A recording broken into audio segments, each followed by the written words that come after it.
You know, last week I felt I may have gotten a little bit too hard on you. You know, I was talking about everybody having plastic faces, you know, flat faces, wasn't it? I want to read you a poem I found by Rilke that describes what I look for when I talk to you. It is this: but what you love to see are faces that do work and feel thirst. That's what I love to see, and some of you are nodding. Don't you like to see people doing work and feel thirst when you talk?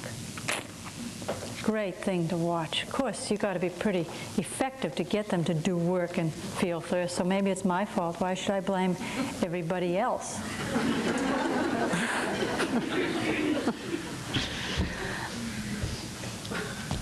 I want to talk this morning about the path of courage.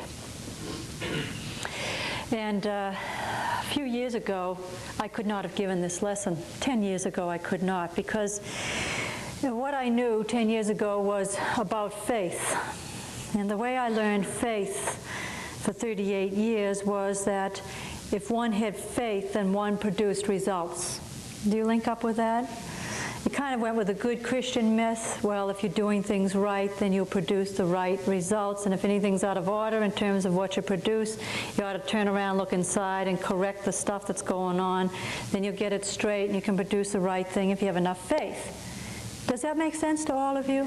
So there was a little trigger inside. I guess I don't have quite enough faith. And I think I really worked faith pretty well. Faith built these buildings. Faith really brought you here. I used a lot of imaging. But I ran up against a brick wall at one point in my development, about 10 years ago, where faith, the way I knew it, didn't work anymore. I hope some of you have bumped up against that one. The questions started coming in. It seemed as if as I worked my faith, what I wanted surely didn't show up. What I hoped for certainly didn't come true. And I thought there was something really wrong with me. What I didn't recognize at the time, and what I had to really scurry to discover, was that I was growing into a new way of relating to the universe. And I had to discover something else to abide with me than the faith I'd learned as a child, which was a faith based upon terms and conditions that would prove God existed when my terms and conditions were matched outside. I'm talking to you? So I bumped into a great period of despair, depression. I felt very lost and wandering. Many of you lived that out with me. And part of the wandering and the lost feeling was that my faith didn't work anymore. And then I happened upon something new. And the something new was a word that I'm entitling this lesson called courage. And courage is entirely different from faith. Courage kind of feels like, and just watch my hands, when you come to some confirmation within and you feel convicted and you go, yes. Yes. And it has nothing to do with the future. It has nothing to do with the past. It has everything to do with, see that, my hands? Now. Now. And it has to do with taking one step forward, and then the question comes, and what next, God? One next forward. And what next, God?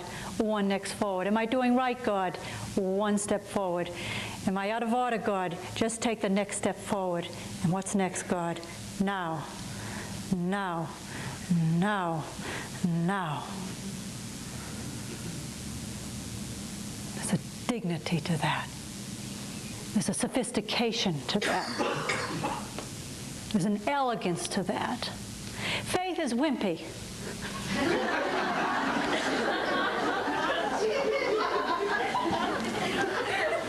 I mean, it even sounds sugar-coated. Oh, well, I have faith in God.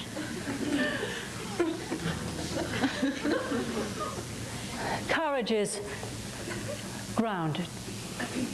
Courage is Abraham walking with his son Isaac in the here and now, having waited 90 years to give birth, being asked by God now to kill the child, and without question, he walks forward.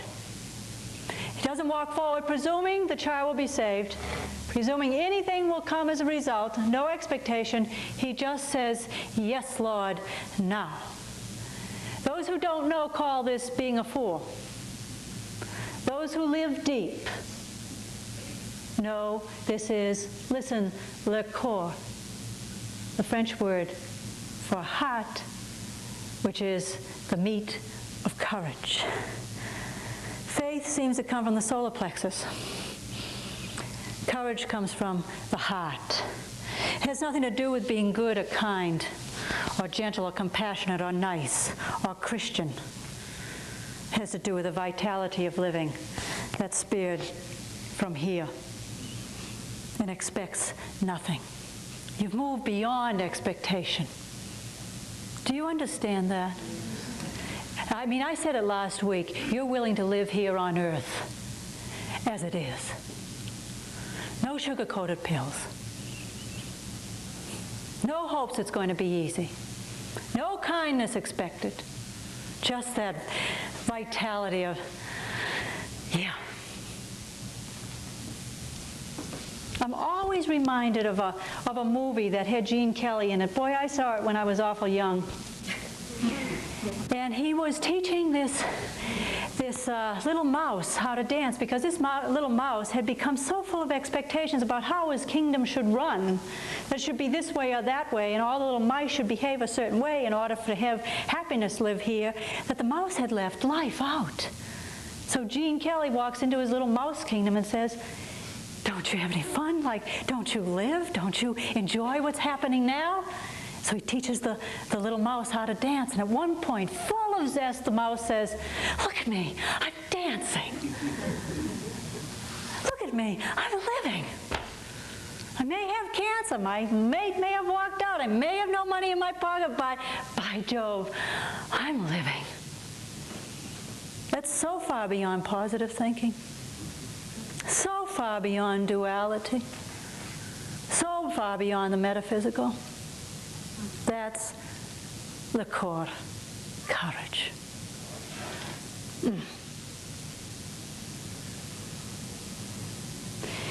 It gives you muscles in your forceps. Is that what that is?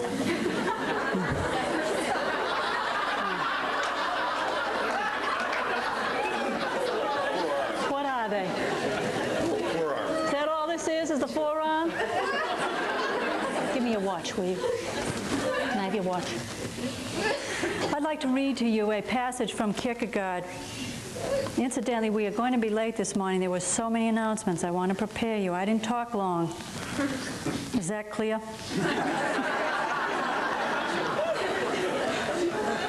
You're the one who knows New England is on, so we have confidence. Oh, are they on now? No, one. Incidentally, I want to thank you for your prayer work last week.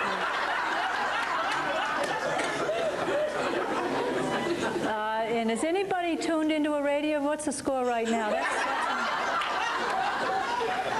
Does anybody know?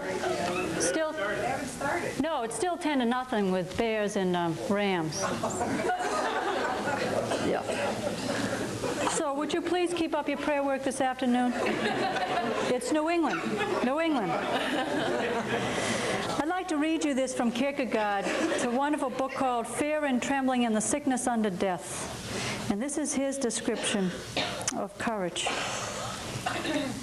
Capture this image. Capture the image.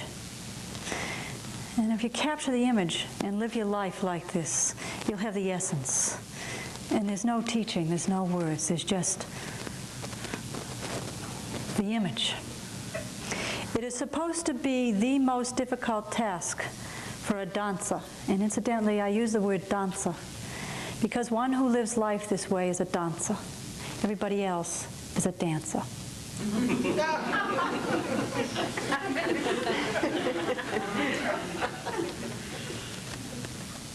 Sophistication, wonder, elegance, dignity, nobility.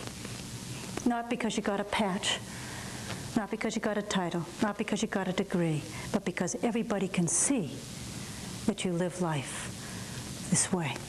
I want to say something else before I continue this image with you. Most of us here in this room are middle class, upper middle class people. It's very easy to teach people who are down and out to have courage, because that's all they've got.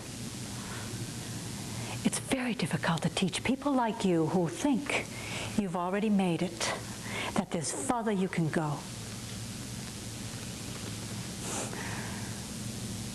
You see, most of us live our lives wrapped in a little small circle. We began with a big one, and we heard no.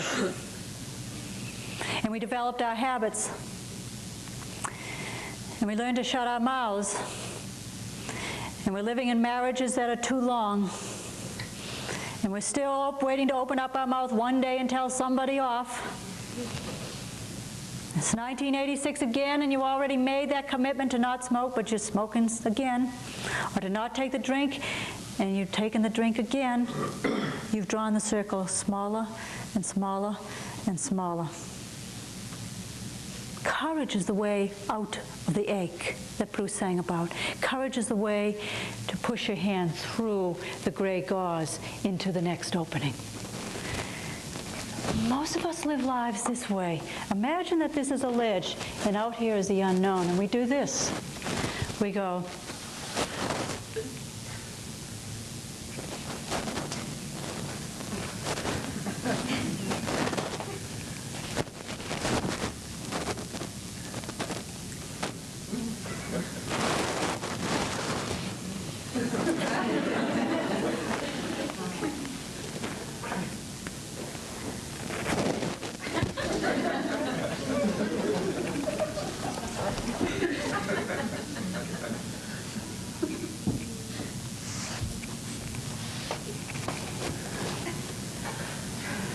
and then we wonder why we got old too young.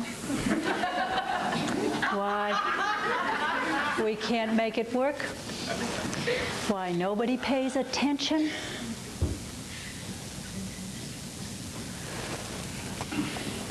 It is supposed to be the most difficult task for a dancer to leap into a definite posture in such a way that there is not a second when he is grasping after the posture, but by the leap itself he stands fixed in that posture. Good, you're going, Most of us spend all of our time. The dancer.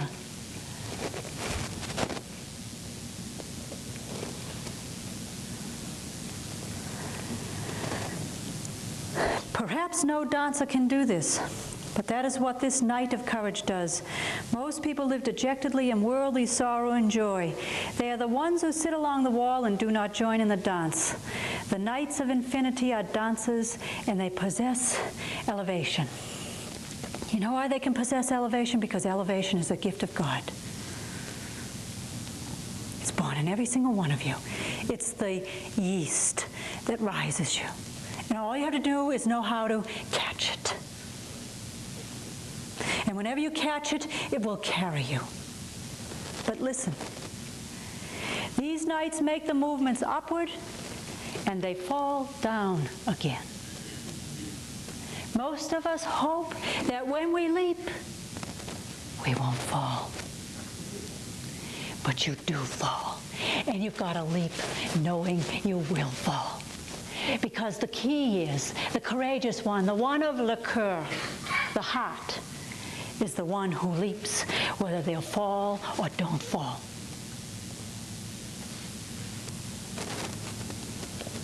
The leap is the thing.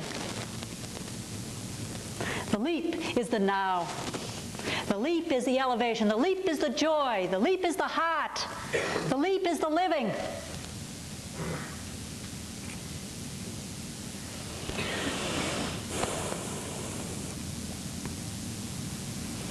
Whenever they fall down, they are not able at once to assume the posture. They may vacillate an instant, getting back to their feet again, and this vacillation shows that after all they are strangers in the world. So you see, the requirement of courage is that you leap, and that when you leap, you not care whether you fall or not. And if you do fall, that you don't say, oh, it's all right, oh, it feels fine, but rather that you share the crummy humility of having fallen with everybody around you, and don't try to show off as if it didn't hurt. Then then the whole thing's magnificent. Then you've taken it out of the duality system into the non-duality system where you say, God's the whole thing. God is the approach, the leap, either the continual elevation or the fall. And in the fall, the vacillation, the inability to be able to stand there and look majestic, you can say, I am majestic in the fall. Do you feel it? We're talking about dancing.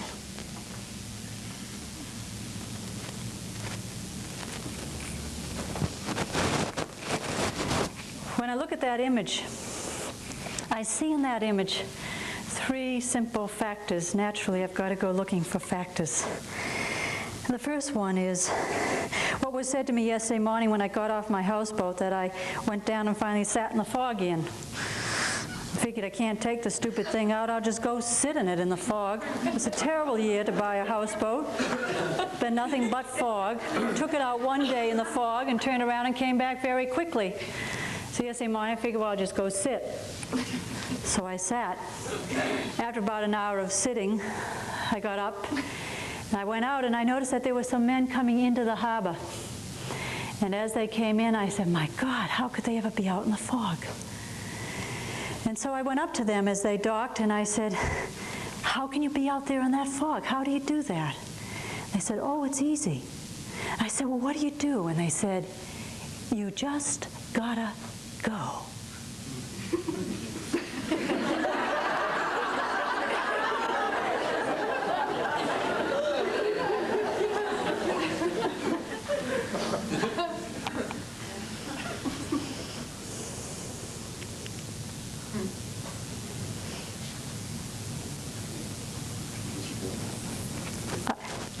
I'm not glad you asked the question. Did I go? No, I did not go, and I did not go. I did not go. You can take care of all the rest, but I did not go. Yet. Oh, thanks, Bruce. And I said, well, what happens to you when you get out there? And they said, well, you've got to use a compass if you want to get back. And they said, we don't always make it. They said, we nearly hit Antioch Bridge a week ago. That's what goes with it. You gotta go. I'd like to play for you badly.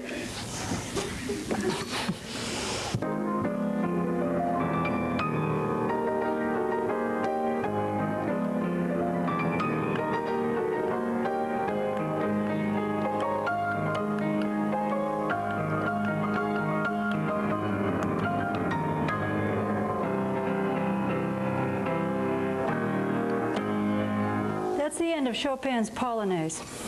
I'd like you to see how I played it before somebody entered my life.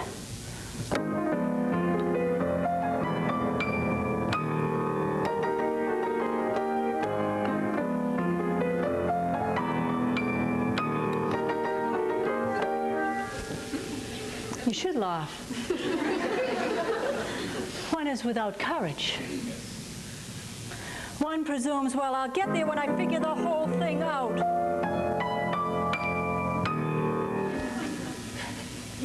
One day my teacher, I've told you this story before, but it's certainly fitting. Now at least I have a piano to show you. One day my teacher said to me, Carol, this time, just go, whether you make it or not. And as I've told you, I didn't. I didn't. So what?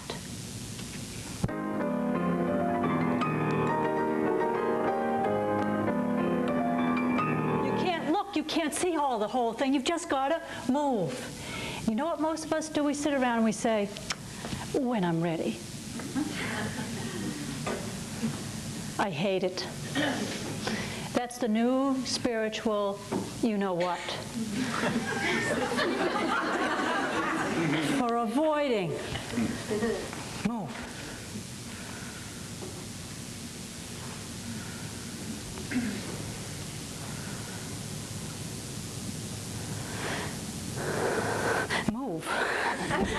Move. If I have to act like your mother, move.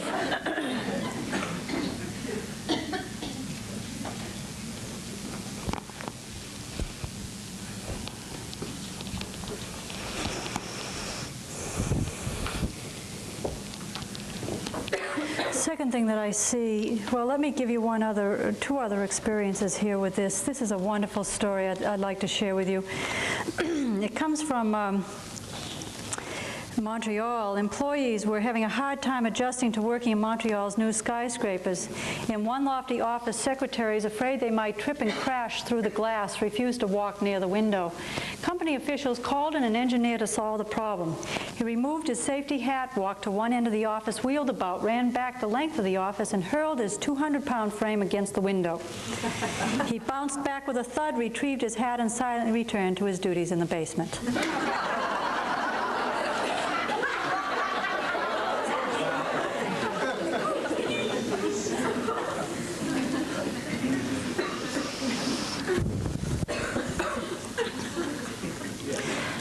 The most courageous thing I ever did took place over in Israel when I was went up to Masada, which is the place where the Romans took away the last bit of Jewish territory back in about 79 AD. And when I got up to the top, I had no idea that whatever the disease is that I have, and we all have our phobias, and I have one, it has to do with heights.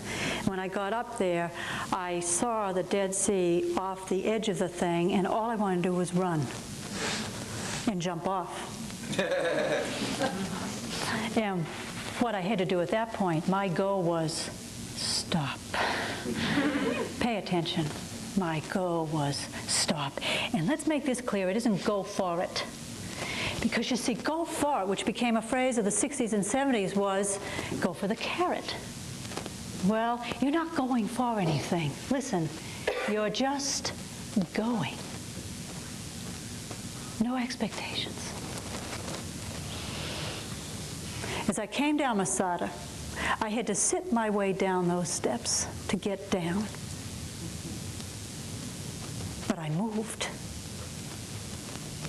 I remember when I was in Leeson, Missouri, after I had studied there for a couple of years and ordained a minister, and I was ready to come out here. It was 15 years ago, and I was going to be moving clear across country now 3,000 miles away from my family. And I was 31 years old, and I came back to my apartment there, and everything had been packed, and something awful happened to me. I've never had it happen since.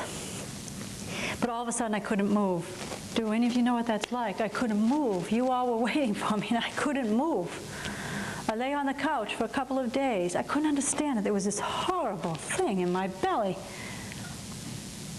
And then one day, I moved. Awful hard to leave it just like that. I moved. You just got to go. Another one that's here is that you've got to go without thinking. There's a comment that was made about this fellow who saved the people in the airplane that crashed over San Jose. Did you hear it? He made this comment. It really stood out. He said, when he was asked, how did you do it? He said, listen, without thinking, I tore the door open and I went in and I grabbed him out. And you know, today that man's a hero. We're talking about living the life of heroes. And he said, without thinking. Does that mean you don't think things through? No, I'd like to give you another example. A couple of days I was watching my brother doing some carpentry work. And as I watched him work, I was helping him, I was assisting him with it, and there was a beam in the floor, and the beam was this high up, and the rest of the floor was like this, and he had to go from this beam on the floor over to this beam, and here this beam was in the way. Is that clear to you? That beam has to be cut down about 1/4 inch.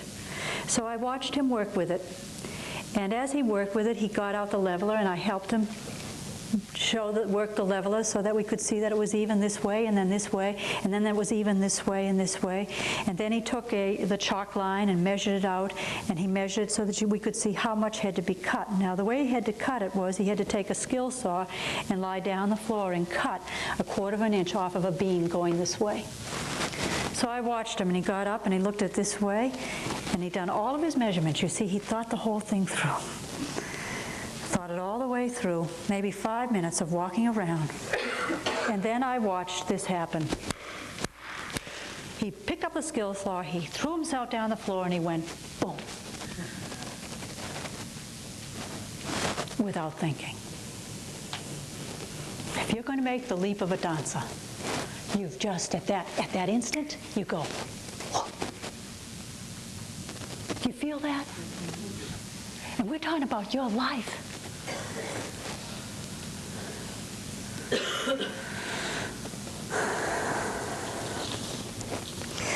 We've seen it happen here at this center. About 6 months ago, all of us realizing that this place was too small anymore, we went out. We bought land. And there was criticism, and there is criticism. The land is very expensive, and not everybody likes it, and we knew it. And we knew we could stay here another 8 years waiting. And then one day in a board meeting, we all said, now, no thought. I'd like to read you this quote. We can be satisfied with moderate confidence in ourselves and with a moderately good opinion of ourselves. But the faith we must have in a holy cause has to be extravagant and uncompromising. The third element that must be present in order to take the leap of the dancer is shown in Luke 14:26, a very simple quote from Jesus where he says, "If anyone comes to me and does not hate his own father and mother and wife and children and brothers and sisters, yes, and even his own life, he cannot be my disciple." If anyone wants to take the leap of the dancer, they must hate father, mother, child, sister, brother, and even their own life. Don't you see that?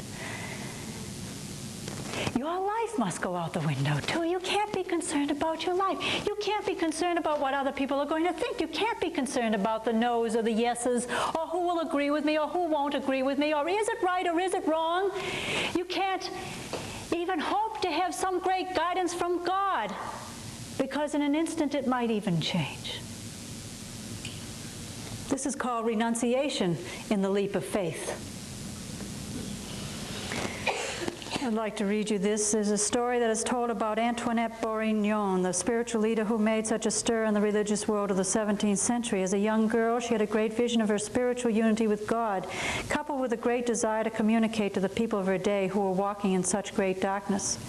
Her parents were on the verge of forcing her into an unwelcome marriage, so she decided to leave home. One morning at daybreak, she started on her way, taking with her 1 penny for bread for that day. As she was leaving the house, she felt a presence within her saying, "Where is your faith? In a penny?"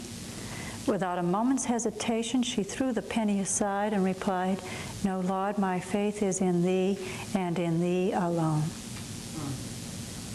You must renounce it all. Does that mean forever? Oh God, folks, let's not get into the here and the practical world with this spiritual stuff. We're not talking about forever. Why do you do that with your minds? We are saying in the moment that you make the leap, you must renounce it all. Your whole life, everybody who cares around you, you leap. Just for now. When you land, you'll pick up everything else again, and then you'll drop it again and leap again. When you land, you pick it up again. It will be reshaped, reformed, new, and then you leap again.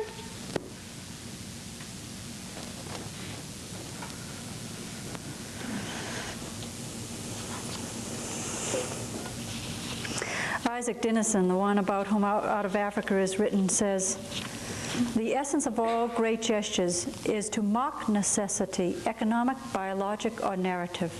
The gesture defies the bourgeois impulse to appraise an experience in practical terms, in terms of its market value." This has nothing to do with being practical. This has to do with move. Take the leap. It's not a mental one. It's a whole being one. You throw your whole body into it. Now, if I'm going to stand up here and crack all of this stuff out with my mighty whip, it would appear as if I must be able to offer you something that's going to catch you. Otherwise, you're still not going to do it. And I have something to offer you. I'd like to read it to you from a commentary. Maybe this will get you. It's called "There Is No Death." So many of us are even afraid to die. I'm standing on the seashore. A ship at my side spreads her white sails to the morning breeze and starts for the blue ocean. She is an object of beauty and strength, and I stand and watch her until at length she's a speck of white cloud just where the sea and sky come to mingle with each other. Then someone at my side says, "There." She's gone. Gone where? Gone from my sight, that is all. She is just as large in mast and hull and spar as she was when she left, and she is just as able to bear a load of living weight to her destined harbor. Her diminished size is in me, not in her, and just at the moment when someone at my side says, "There, she's gone," there are other eyes watching her coming, and other voices ready to take up the glad shout, "There, she comes." When you leap, you will be caught, even if you fall.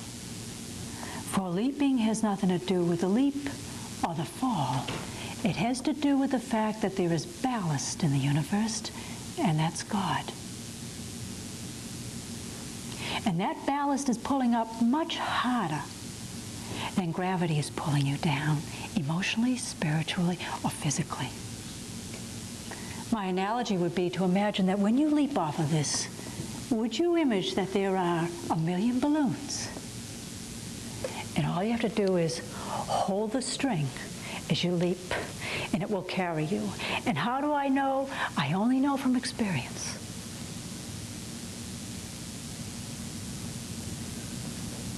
There is something more powerful buoying you up than there is pulling you down. Physically, mentally, emotionally, spiritually.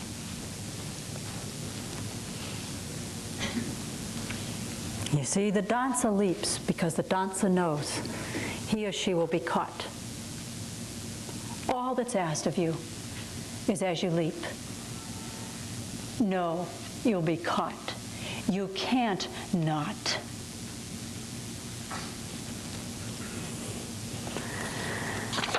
I'd like to read to you in closing this poem by Rilke. The leaves are falling. Falling as if from far up.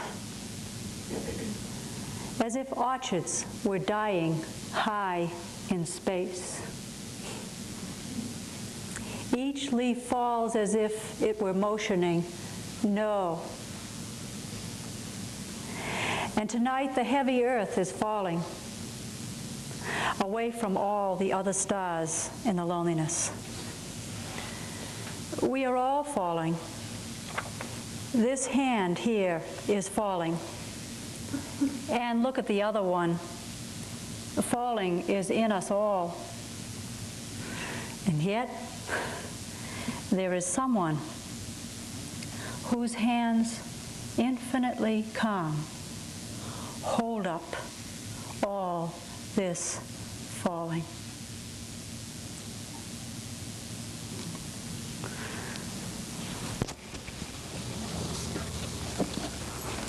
You can leave it up, Keith.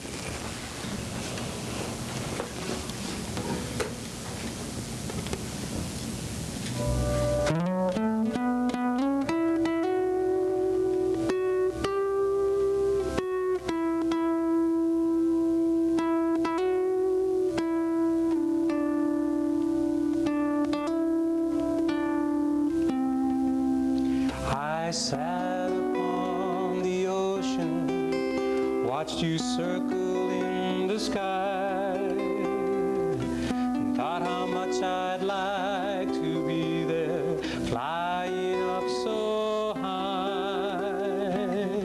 And as I descend, I forgot my own song, folks.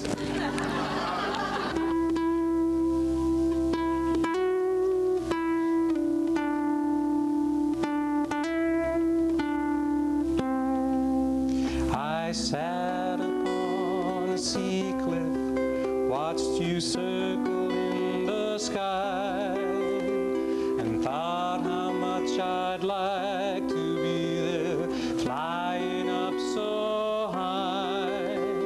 The daylight fades and I descend to walk upon the shore, and I forgot the dream I had, to have a life with more.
muffled